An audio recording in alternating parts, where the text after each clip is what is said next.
خيرا منه زكاة وأقرب رحما وأما اليتيمين في المدينة وكان تحت لهما وكان أبوهما صالحا. Vendredi midi, à la grande mosquée de Dakar. Selon la coutume, la majorité des musulmans se rend au sanctuaire pour participer à la principale prière de la semaine. La population du Sénégal se monte à environ 5 millions d'habitants et elle est musulmane à 86%. La grande mosquée de Dakar, achevée en 1964, a été construite sur le modèle d'une mosquée marocaine. Elle symbolise ici l'islam traditionnel tel qu'on le retrouve dans le monde arabe. Mais à l'intérieur du pays, dans la brousse, nous découvrirons un islam très différent, africanisé et conquérant face aux ethnies restées fidèles à l'animisme.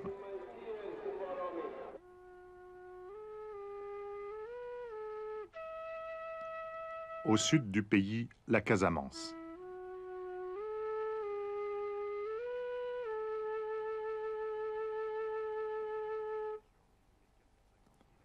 Dans cette région vivent les 450 000 animistes que compte encore le Sénégal. Leur religion repose sur une structure tribale de la société qui résiste mal aux assauts du monde moderne et à la scolarisation. Dans ce village animiste en pleine brousse, les habitants n'ont que peu de contact avec le monde extérieur. Pour l'animiste, les esprits se manifestent par l'intermédiaire de fétiches qui tirent leur efficacité d'une force vitale qu'il faut recharger périodiquement par des sacrifices sanglants, généralement de poulets. Et le féticheur est avant tout un sacrificateur, mais en même temps, il demeure un paysan qui vit de la terre et récolte son vin de palme. Il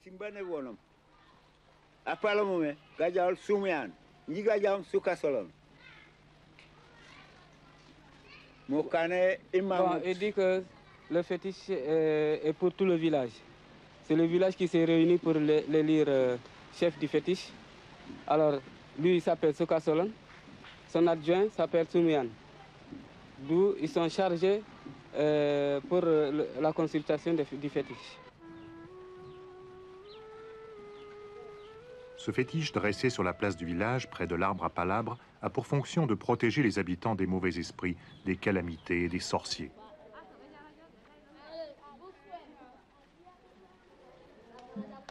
Ce qui est frappant chez les animistes, c'est que selon leurs croyances, l'homme, après sa mort, n'est ni récompensé ni puni.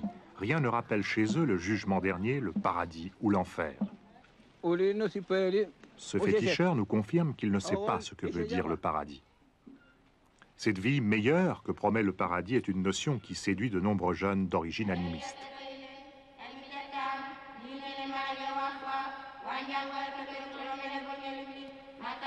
Malgré la colonisation française, les chrétiens ne représentent que 5% de la population sénégalaise.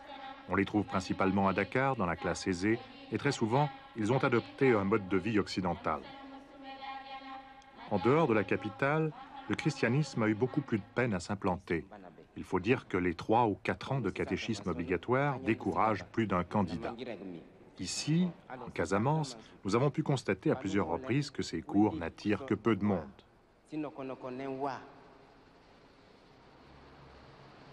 En Afrique noire, le christianisme est marqué d'une tare qui sera longue à effacer. Il est venu avec le colonisateur. Et l'exacerbation actuelle du nationalisme conduit les jeunes à rejeter ce qui vient ou ce qui semble venir d'Europe.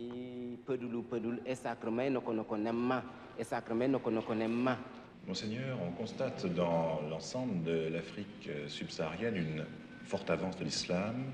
Vous-même, dans votre diocèse où il y a un grand nombre de chrétiens, où il y a des animistes, comment est-ce que vous ressentez, vivez cette avance de l'islam?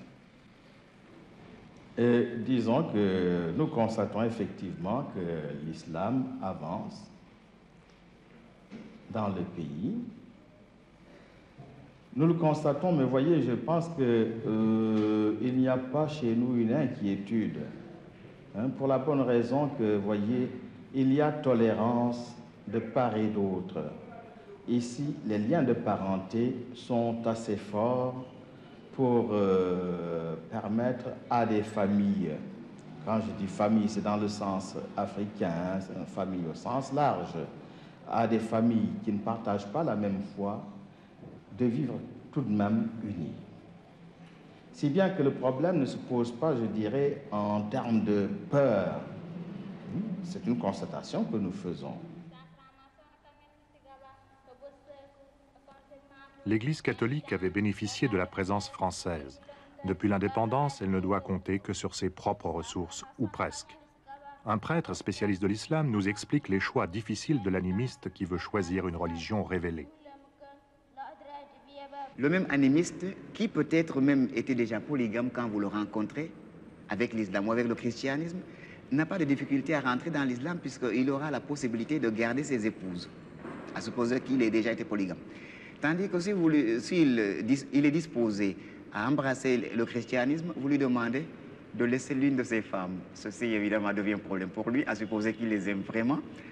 Et ensuite, d'un autre côté, le même animiste qui regarde l'islam et qui regarde le christianisme aura des possibilités, par exemple, si l'une de ses femmes ne lui dit plus rien, ou si c'est sa femme unique qui ne lui dit plus rien, de la laisser et d'en épouser une autre. Donc, possibilité de divorce. Alors que, dans le même temps, le christianisme va lui demander de garder celle-ci, même si les yeux de la femme ne lui disent plus rien. Alors, vous lui demandez un effort plus grand, des exigences finalement plus grandes. Autre chose aussi, l'animiste qui portait les fétiches de sa tribu ou les amulettes pour se sécuriser, quand il passe à l'islam, l'islam ne lui demande pas de sacrifier tout ceci. Bien sûr que l'islam originel n'est pas pour les amulettes ni pour les fétiches, mais l'islam pratique a su s'adapter un petit peu avec les amulettes et les gris-gris. Du côté chrétien, on lui demandera de rejeter tout ceci du jour au lendemain, ce qui va créer une angoisse dans son âme. Il va sentir que ce qu'il croyait, les objets là qui étaient là pour en quelque sorte le protéger, il est obligé de rompre avec. Ceci fait que vraiment, du côté moral, c'est très difficile. Il ne pourra donc pas divorcer, il ne pourra plus porter ses amulettes, il ne pourra plus faire les libations ancestrales, tout ceci lui coûte. Et c'est ainsi que on a constaté de façon générale qu'il y a plus de rupture brutale du côté de l'animiste qui devient chrétien, beaucoup plus que du côté de l'animiste qui devient musulman. Vous voyez donc ce qui explique la conversion plus facile vers l'islam. L'islam, et d'autres raisons même que je pourrais dire aussi, c'est qu'en arrivant chez nous, l'islam, qui n'a pas un clergé à la manière chrétienne, a tout de suite suscité des chefs religieux tout de suite dans le peuple africain, alors que l'Église est restée très longtemps avec des chefs venus d'ailleurs. Ce qui fait que le christianisme s'est moins incarné, même par rapport aux chefs, tout simplement de la communauté. Pour des raisons dogmatiques, l'islam est plus facile pour l'intégration. Je m'explique. L'islam présente un Dieu unique, présente des anges aussi, et l'enfer, comme le christianisme. Mais l'islam vous dit tout simplement ceci: il suffit de réciter la shahada. Vous confessez donc Ashhadu anna la ilaha illallah wa ashhadu anna Muhammad Rasulullah. Je confesse que Dieu est Dieu, Dieu seul est Dieu, Dieu est unique, il est un, et que son prophète, et Mohammed est son prophète. Quand vous récitez cette formule, vous êtes intégré à la communauté musulmane, sans plus. Et ensuite, à partir de ce moment-là, l'islam vous forme en vous demandant de suivre la communauté. Tandis que du côté chrétien, on vous dit Dieu est un, d'accord, mais ce Dieu qui est unique se présente sous trois visages, trois personnes, Père, Fils et Saint-Esprit. Ceci complique les choses parce que quand vous allez dire que l'une de ces personnes va s'incarner, incarnation de Dieu qui est pourtant immatériel, lorsque vous direz que Dieu va mourir sur la croix dans la personne de son Fils, ceci fait des problèmes. Quand vous allez parler d'une femme qui a pu concevoir sans le concours de l'homme, vous posez naturellement vous faites question à la mentalité quand même des gens. Et ensuite, pour que ceci puisse être agrégé, vous allez demander 3 ou 4 ans à l'animiste, qui est aussi bien disposé vis-à-vis de l'islam que du christianisme. Naturellement, vous limitez par ce fait même le nombre de gens à embrasser le christianisme.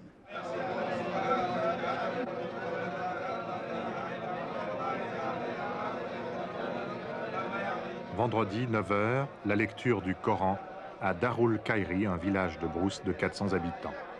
La population est entièrement musulmane.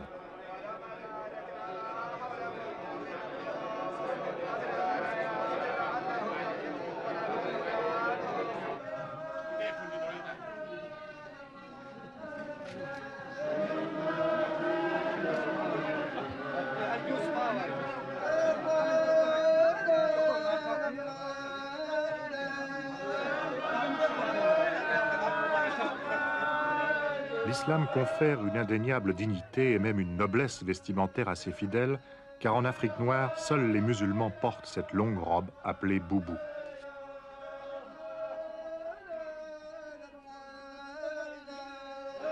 Une des caractéristiques de l'islam noir est que chaque croyant appartient à une confrérie.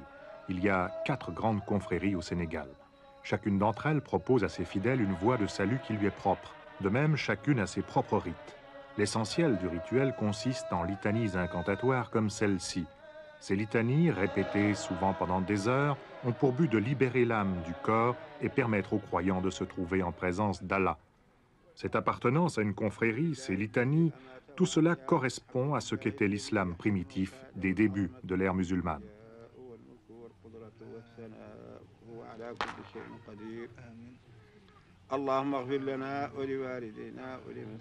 Chaque confrérie est dirigée par un grand marabout qui délègue une partie de son pouvoir à des marabouts locaux. Le marabout est un chef religieux qui est vénéré et écouté comme un saint. Son pouvoir n'est jamais contesté puisqu'il lui vient d'Allah. Pour ces paysans pauvres, l'exaltation religieuse leur permet d'oublier la misère quotidienne. Grâce à leur marabout, ils communiquent avec l'univers et se laissent envahir par une grande sérénité.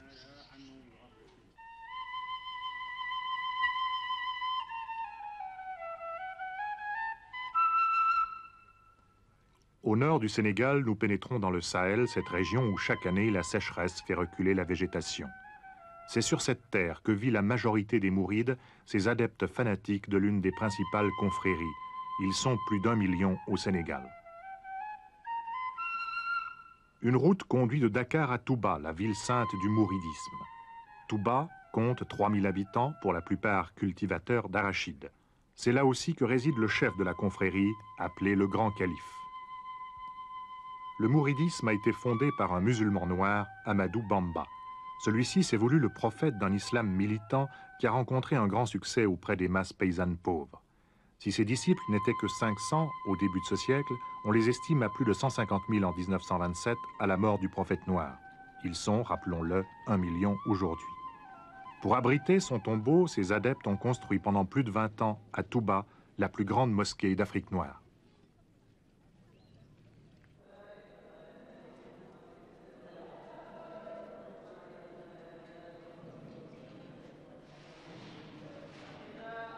C'est là que repose Amadou Bamba. Son catafalque est recouvert d'un linceul sur lequel on peut lire des versets du Coran écrits en lettres d'or.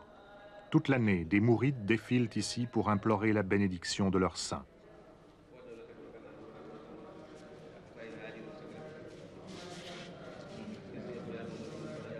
À la mort de Bamba, c'est son fils aîné qui lui a succédé à la tête de la confrérie. La dynastie mouride était née et elle se perpétue aujourd'hui à travers le 3e fils d'Amadou Bamba.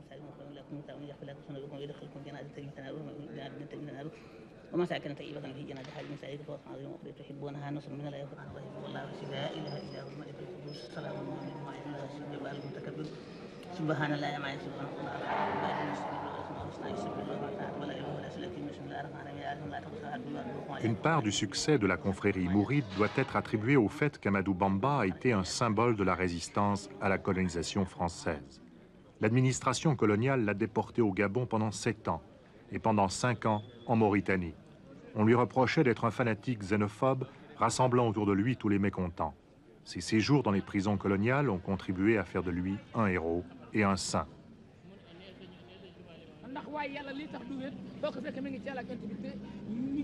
La légende populaire s'est chargée de pimenter sa vie d'une série de miracles indispensables au prestige du nouveau prophète.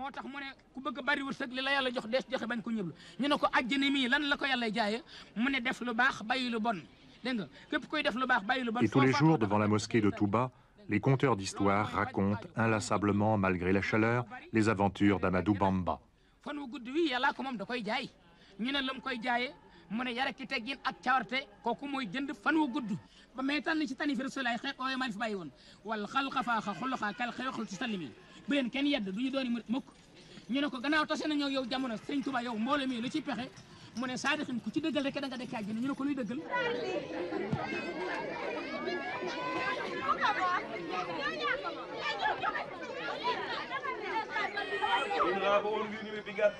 Un des plus importants marabouts de Dakar, Muntaga Tall, ne cache pas ses origines nomades et vit aujourd'hui comme il vivait dans sa tribu, même s'il possède de nombreux immeubles modernes.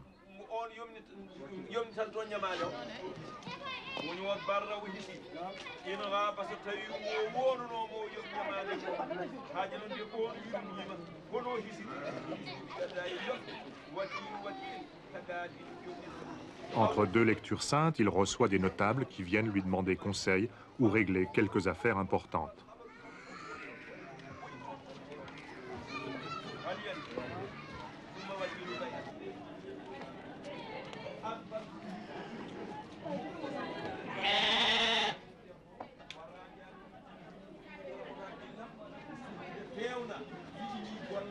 Il existe entre le marabout et son disciple une sorte de contrat verbal exprimé au moment de l'initiation. Le postulant s'engage à obéir à son marabout, à s'abandonner à sa volonté et à ne rien lui cacher de ses écarts. De son côté, le marabout s'engage à assister son disciple au moment du jugement dernier et à lui faciliter l'entrée du paradis. Le disciple, qu'on appelle le talibé selon un terme arabe, doit avoir conscience qu'il ne peut parvenir à la connaissance de Dieu que par l'intermédiaire d'un maître, d'un marabout.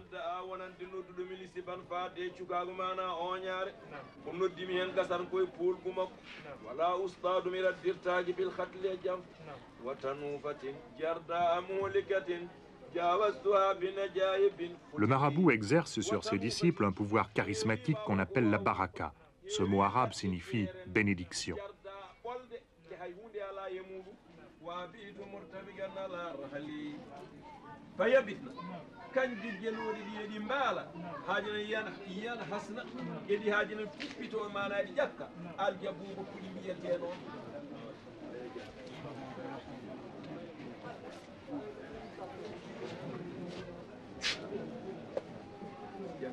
Nous serions heureux que monsieur puisse nous expliquer quelles sont les principales fonctions d'un marabout comme lui, descendant d'Omar Tall.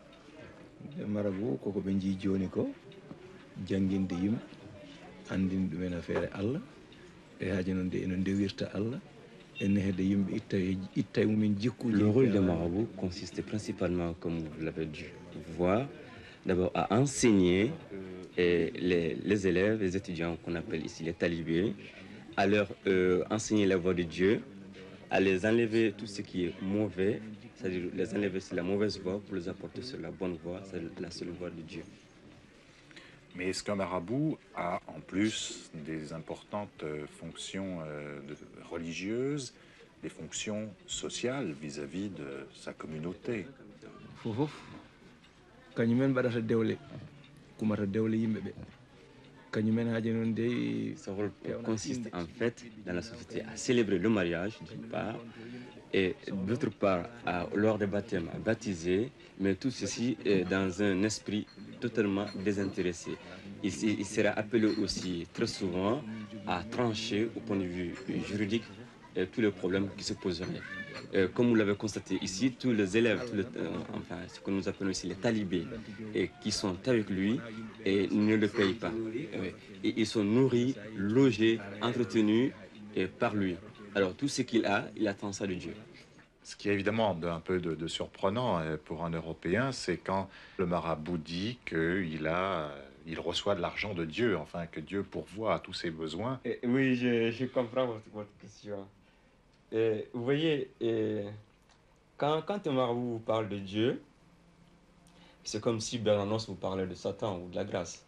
C'est-à-dire que à travers Dieu, naturellement, il y a la bonté. Et cette bonté est traduite par ce que rendent ses talibés, ses disciples. Ses disciples lui donnent de l'argent uniquement dans le souci de l'aider. Il ne va pas demander de l'argent à ses disciples. Ils viennent, et ils ont quelque chose, ils sont en mesure de lui donner, et puis ils donnent. Ça, c'est de la grâce, c'est de la bonté de Dieu. Et bonté, par définition, c'est Dieu.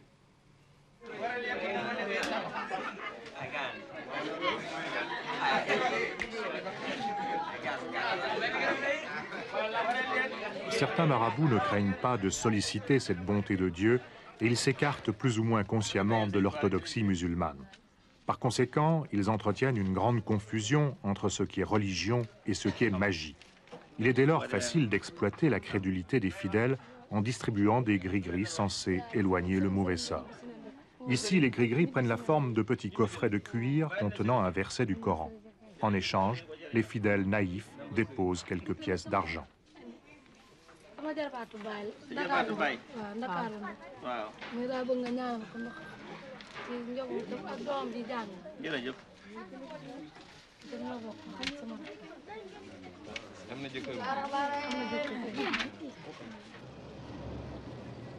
Pour beaucoup d'Africains musulmans, il est tout à fait évident qu'un bon marabout doit devenir riche. Et si certains se déplacent dans de luxueuses voitures américaines, cela ne peut que renforcer la fierté de leurs disciples.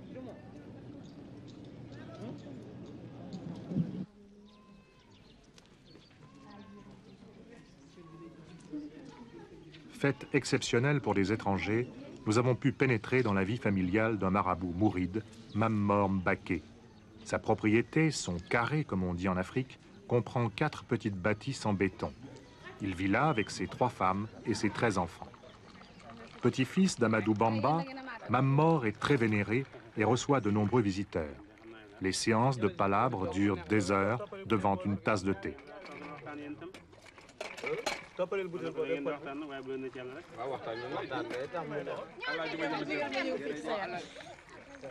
Bonjour, bonjour. Ce matin, c'est moi, Mourou Gueye, qui venais ici à Darussalam. Je salue le marabout, le fils de Serigne Mohamedou Mamoun Mbaké, le grand marabout à Darussalam. Je salue toute la famille. Bon, aujourd'hui, nous voulons faire une grande fête ici, chez le Serigne Mamor Mbaké. Bon, je salue toutes les femmes et tous les enfants et tous mes camarades. Bon, le marabout, il les a fait tout ce que nous allons vouloir. Ils avaient acheté tous des fruits et des moutons. Oui, oui.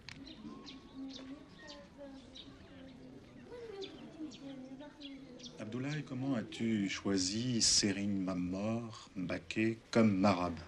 Je l'ai connu par l'intermédiaire de mon père, qui m'avait déjà fait la proposition. Mais en ce moment, je ne pouvais pas faire le choix parce que mon âge ne me permettait pas de remplir les conditions dans lesquelles on devait choisir son marabout. C'est à quel âge que tu as fait ton choix?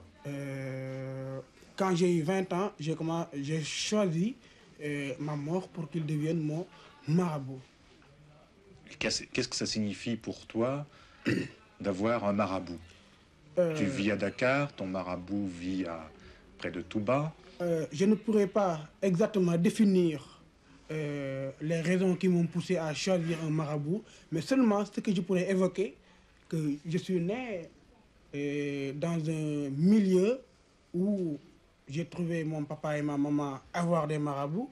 Et d'une manière générale, on disait que celui qui avait le marabout avait le pouvoir de garantir à un individu le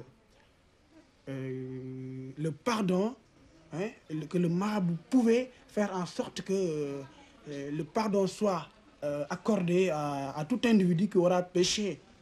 En quelque sorte, le marabout est un intermédiaire de l'individu qui ne peut pas atteindre Dieu.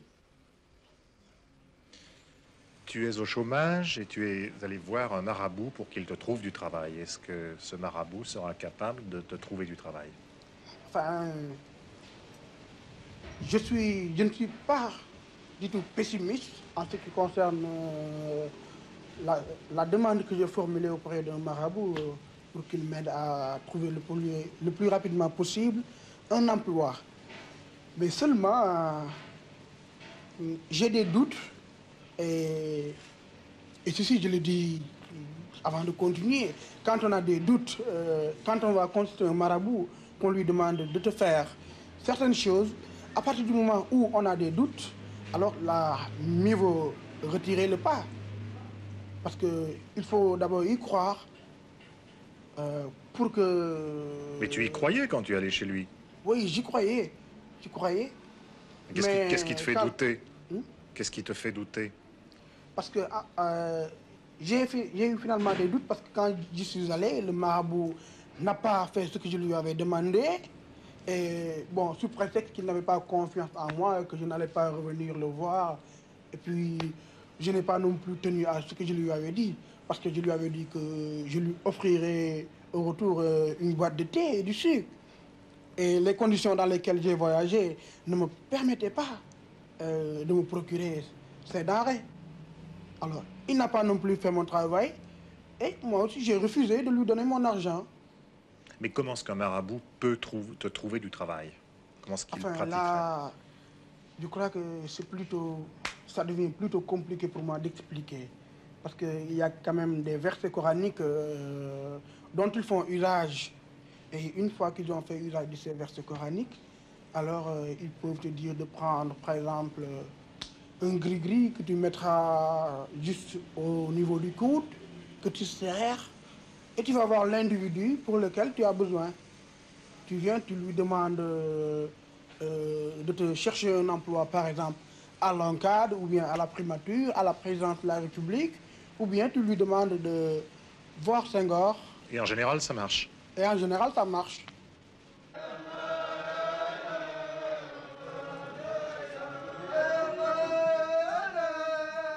Quel que soit notre scepticisme d'Européens, il faut bien reconnaître que, pour l'homme de la brousse, le marabout remplit une fonction analogue à celle de la sécurité sociale. Son grenier doit toujours être bien garni afin de secourir ceux qui se trouveraient dans le besoin. Le talibé sait que son marabout ne le laissera jamais dans l'abandon ou sans nourriture.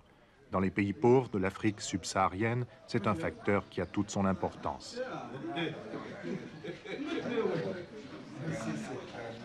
Si un talibé a des problèmes financiers, il peut venir vous trouver pour demander de l'aide.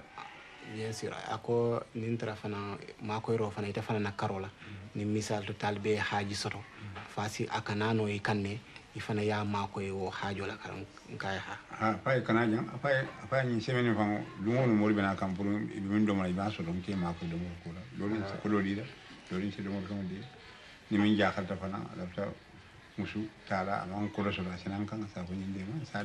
principe, ça se passe exactement comme ça. Quand le talibé a des dépenses à faire et qui dépasse ses limites, il vient le consulter et lui procure certainement parfois des denrées, parfois de la nourriture, parfois même s'il y a lieu de l'argent, ne serait-ce que pour l'aider. En contrepartie, le disciple a des obligations. Chaque paysan doit consacrer en principe un jour de travail par semaine, le mercredi, à cultiver les terres de son marabout.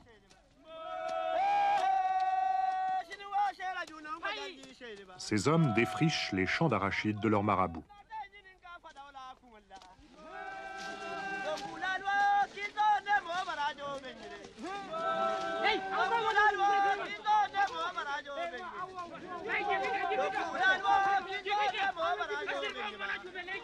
On peut estimer que le travail exigé ne dépasse pas, au total, 100 heures par année. Pourtant, cela suffit pour permettre à la hiérarchie maraboutique d'exister sans participer à la production et de former un groupe privilégié, une aristocratie foncière.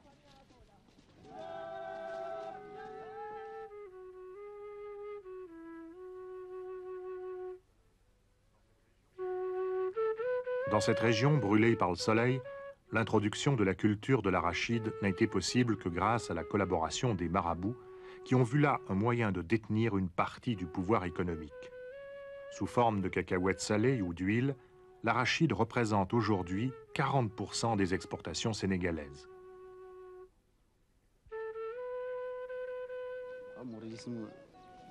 Pour parvenir à leur fin, les marabouts ont dû mettre au point une idéologie du travail.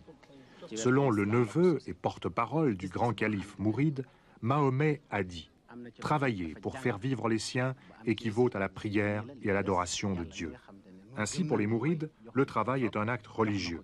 Leur fanatisme a été utilisé par les marabouts pendant des années pour lancer les paysans à l'assaut de terres en friche.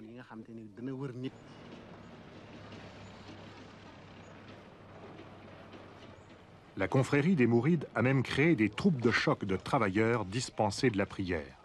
Leurs marabouts prient pour eux.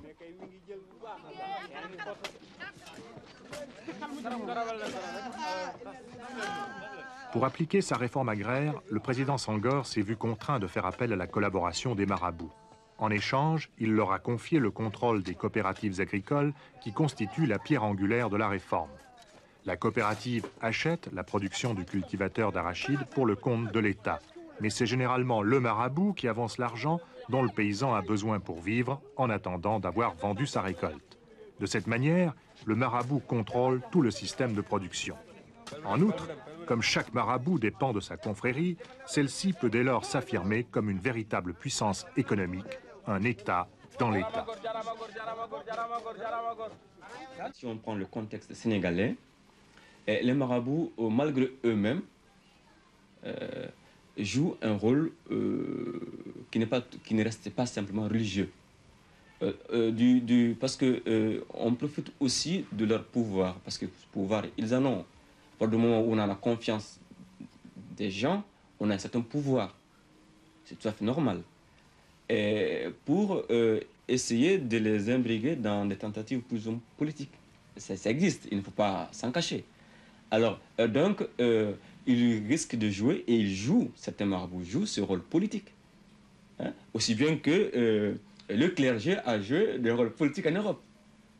Et je crois que c'est la même image. Nous sommes à peu près à ça correspond à peu près au Moyen-Âge européen, plus ou moins, le rôle que jouent actuellement nos marabouts ici. Les chefs religieux musulmans peuvent, rien que par un appel radiodiffusé, réunir le même jour, en un endroit quelconque du Sénégal, plus d'1 million de personnes. Des gens venant de Dakar, de Paris, de New York, des délégations viendraient. Alors il y a donc 3 positions adoptées vis-à-vis de la religion. La première consiste à dire « Oh, la religion, nous sommes un pays laïque, on ne s'en occupe pas. » Le chef politique au Sénégal qui fera ça ouvertement, il creuse sa tombe. La deuxième solution, c'est de dire bah, « Je vais m'en servir. Je vais les manipuler jusqu'au jour où eux, ils se réveilleront et vous manipuleront dans des conditions que vous n'avez pas choisies. » La troisième solution, c'est la nôtre. On s'insère là-dedans, on vit avec eux, on en est sorti. Parce que nous avons été en Occident, on nous a mis d'autres idées dans la tête, on y revient tranquillement, nous ne sommes pas dépaysés. Bien sûr, il y a beaucoup de collègues, de citoyens et de Sénégalais qui ont choisi la religion chrétienne. Et la religion chrétienne, elle véhicule quoi? Elle véhicule des valeurs judéo-chrétiennes transmises par Rome, adoptées par l'Occident, amenées ici. Bon. Peut-être un siècle, il y a un siècle, peut-être il y a un siècle et demi. Ils y croient. Bon, tant mieux. Ça cadre avec le genre de vie qu'ils se proposent de mener. Ça va très bien. Moi, je dis que la majorité des Sénégalais étant musulmans, ces valeurs importées de l'Occident leur sont étrangères. Il est vrai qu'aucun chef d'État ne pourrait gouverner le Sénégal sans l'appui des confréries, ou tout au moins sans leur bienveillante neutralité. Le président Senghor, qui est catholique, a toujours su habilement consulter les grands marabouts et obtenir leur soutien grâce à des crédits distribués à bon escient.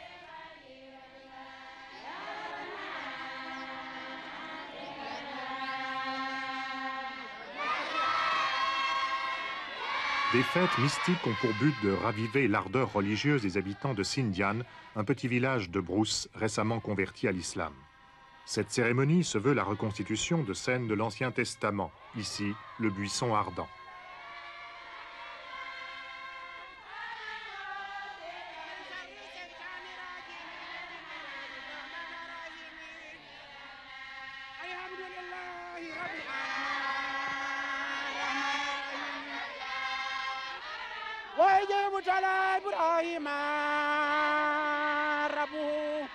بكلمات فاتمهن قال إني جايك للناس إماما قال من جرياتي قال لا ينال وهدي ظالمين.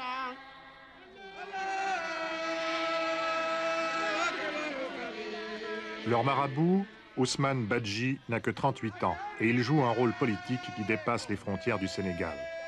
Il a eu la révélation mystique à l'âge de 27 ans. Devenu le disciple d'un sage musulman, il a vécu 3 ans dans le désert avant de revenir dans sa tribu d'origine qui pratiquait le culte animiste. En 10 ans, il est parvenu à islamiser toute la région et il est reconnu aujourd'hui comme un grand marabout dans toute l'Afrique de l'Ouest. Vous avez là un autre site, c'est le site de la révélation du Sinaï, c'est-à-dire quand Moïse a pris la fuite de l'Égypte et quand assoiffé et fatigué, il est tombé à côté d'un puits, n'est-ce pas? Vous avez là derrière la case, là, vous avez des moutons qui sont là dans cette case. Vous avez là les enfants qui ont les tables des 10 commandements. Vous avez le buisson, d'ailleurs c'est à travers le buisson que la lumière s'est manifestée.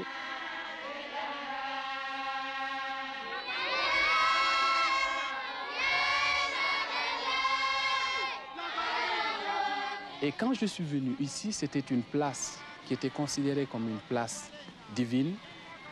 La première des choses que j'ai faites, la destruction des fétiches. Mais en laissant des traces quand même, pour l'histoire et pour l'avenir. En démontrant que l'homme qui va, en quelque sorte, découper une branche et faire de cette branche une idole, ne veut pas parler de l'arbre, tant bien de l'idole. Il veut transcender à travers cette idole-là pour atteindre en quelque sorte l'infini, cette révélation qui lui reste inexpliquée. Et voilà pourquoi nous avons créé ce monument où nous avons enterré les fétiches. Ce site représente en quelque sorte, si vous voulez, le concept global de l'univers libre d'une part et d'autre part de ce qui nous reste caché dans les cieux. Et que ça soit européen, que ça soit hindou, que ça soit chinois, que ça soit n'importe quelle race, la race a besoin de transcender et à travers sa conception, elle peut transcender à travers une église, à travers une mosquée, à travers un arbre, à travers un buisson.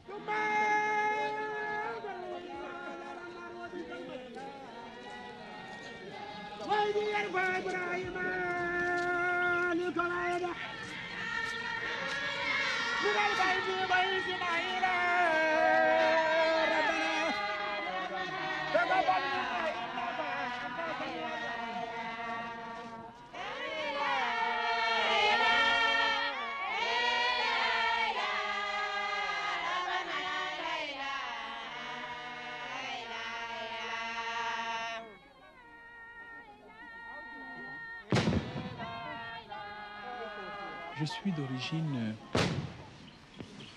de l'ancienne dynastie du Gabou que le président Senghor chante dans ses premiers poèmes.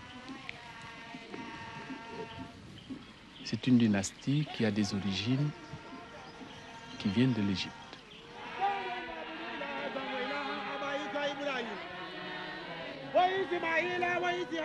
Ousmane Badji a reçu de nombreux hommes politiques dans son pavillon diplomatique. Il a de fréquents contacts avec le président Houphouët-Boigny de Côte d'Ivoire.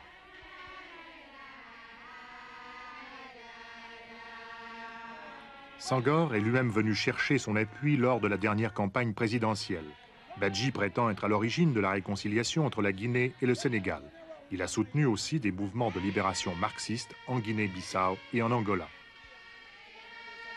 Est-ce qu'on peut dire que vous êtes devenu un grand marabout, mais en même temps vous êtes plus que ça? Enfin, comment est-ce qu'on peut vous définir maintenant? Il me sera difficile de me préciser d'une part, et d'autre part, je laisse à l'histoire, n'est-ce pas, le soin de déterminer ou de donner l'appellation de l'homme que suis-je.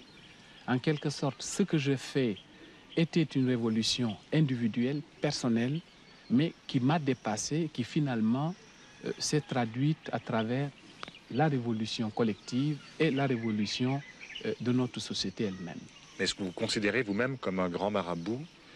Je refuse le nom du marabout, mais plutôt comme un homme qui est au service des aspirations profondes, n'est-ce pas, des autres hommes.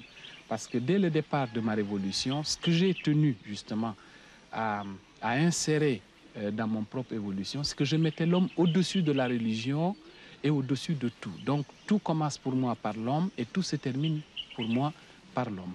Mais pour les gens de votre région qui vivent dans ces villages, qui êtes-vous pour eux, un chef religieux? Non seulement ils me vénèrent, ils vont même au-delà de cette vénération, c'est-à-dire ils ont un esprit fanatique, si vous voulez bien. Mais moi, personnellement, je ne tiens pas compte, n'est-ce pas, de la considération qu'ils peuvent porter.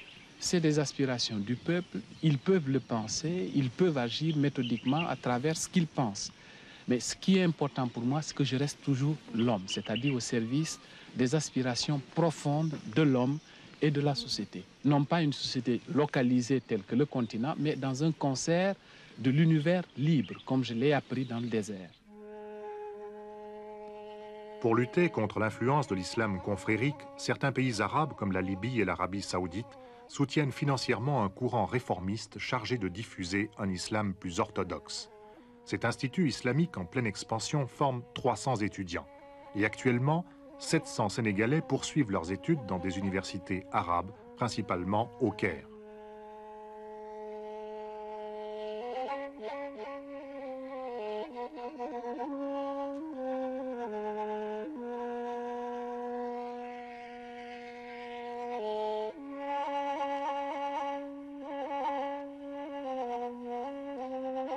Depuis 3 ou 4 ans, on construit en dur de nombreuses mosquées à travers tout le pays, grâce à des dons en provenance des pays arabes. Le colonel Kadhafi joue à fond la carte de l'islam en Afrique noire. La générosité des donateurs arabes vise davantage à la construction de sanctuaires qu'à une aide au développement économique. Ces libéralités contribuent à consolider le prestige des musulmans et à faire perdre du terrain aux religions animistes.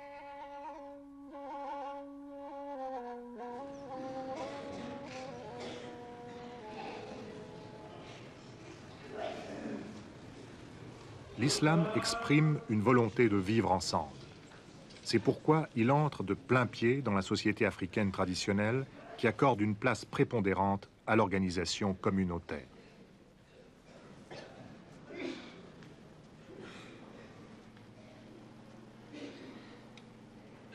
Pour de nombreux dirigeants africains, l'islam est avant tout un moyen d'inculquer à leurs concitoyens mal nourris, mal vêtus, souvent illettrés, un certain sens de la fierté, une certaine conscience nationale en même temps que le sens de la discipline. Ainsi, vu du pouvoir, l'islam se révèle être aussi un instrument de lutte contre le sous-développement. Mais il peut encore se manifester comme un formidable moyen de résistance au pouvoir politique.